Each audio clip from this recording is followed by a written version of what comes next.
What's up, YouTube? This is Danny TCG here, back with another video. Today, guys, I'm going to be bringing you my Altergeist deck profile. This is the deck that I just recently played at my locals last weekend, and I figured I'd show you guys what all I ran. And yeah, I guess we'll just go ahead and get right into it.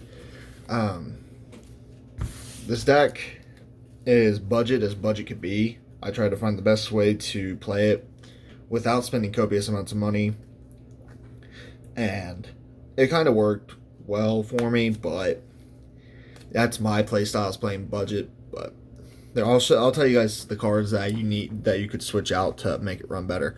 But anyways, we're on one Altergeist Multi-Faker. She or he or it, whatever it is. It's basically your main card of the deck. When a trap is activated, you add resolution. You can special summon this card from your hand, and then you can special summon another Altergeist monster from your deck in defense position. Usually you want to go for Silkwitties, so best card in your deck, in my opinion. Next, you run 3 Altergeist Meluseek. Meluseek is just your way of clearing your opponent's board because it can attack directly. Then you can just send a card to the graveyard. Thankfully, it doesn't destroy, so a lot of cards don't get their destruction effects off of it. Also, they have the effect of when they're sent to the graveyard. His is you can add one Altergeist monster from your deck to your hand. Usually, you'll add Multi-Faker if you didn't start out with him. So then I run 3 Altergeist Marionetter. Marionetter is your main, he's one of your main normal summons of the deck, because he gets to set you an Altergeist trap from your deck. Usually you want to go for Protocol. If Personal Spoofing was an Altergeist trap, then I would say you want to go for Personal Spoofing.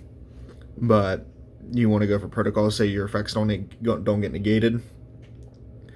But that's basically all I use him for. I just use him for that, and then the casual beatdown whenever I can. Also, he gets you a Altergeist. What you could do is you could target one Altergeist monster you control, and one Altergeist monster in your graveyard, and you can send that card on the field to the graveyard, and if you do, you can special summon the other one from your grave. So, pretty decent, but I honestly caught myself never using that effect at all during the tournament, which probably would have got me more wins if I would have. But I played 2 Altergeist Silkwitties. I thought about bumping him up to 3, but after this weekend, you don't really need to, because you only really need one on the field at a time, just for that spin back effect of his. So, really good card.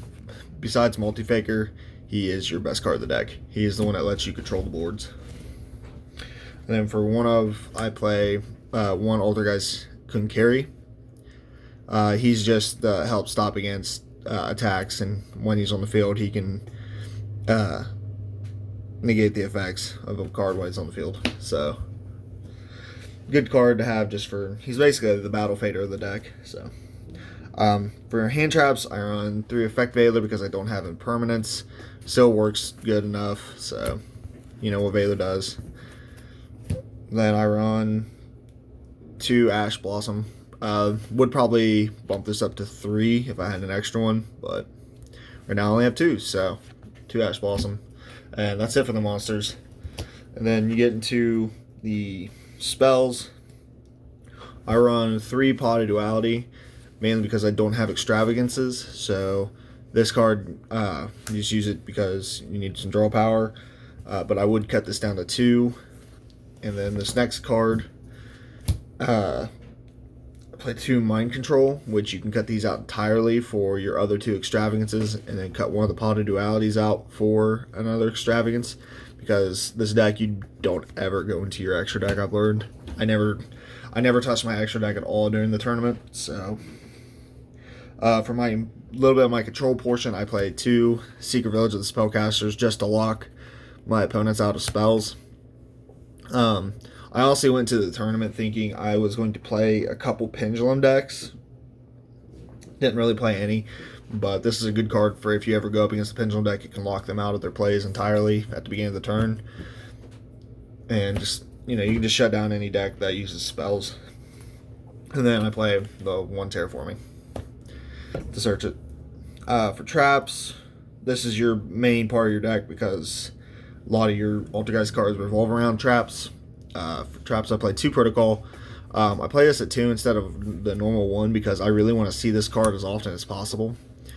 Mainly because with Silcoties you can spin it back and then reset it during your main phase. That way during your opponent's standby phase, next standby phase, you can just activate it, and so you can have the target to spin back with.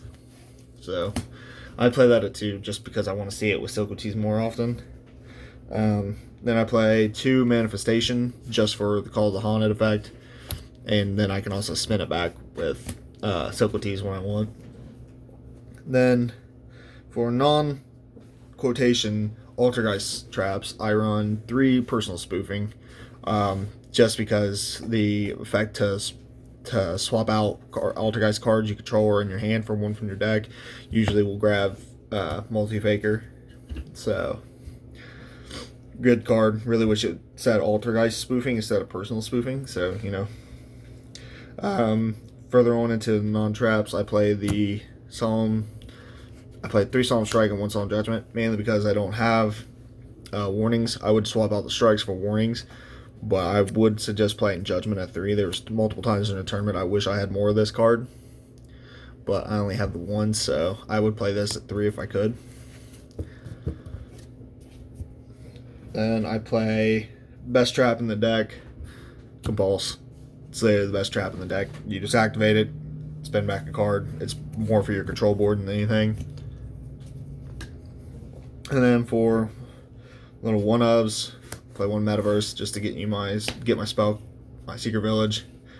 And then for traps that I would run more of is, if I had it, I would run Heavy Storm Duster, because the card is actually really good.